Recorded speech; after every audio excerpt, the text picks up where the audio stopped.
আমরা এখন কাশ্মীরের সোনমার্গে আসছি। এই যে পাহাড়, একটু পরে এখানে যাব।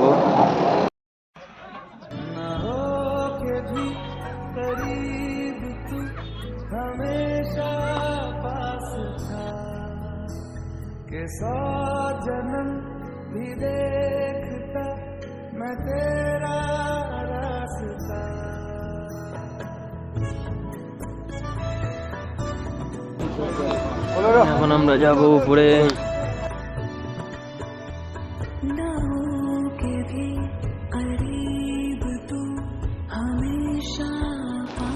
এই যে সোনমার্গ, এখানে বজরঙ্গি ভাইজানের শুটিং হয়েছিল।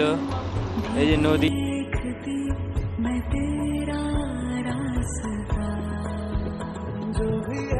সোনমার্গ।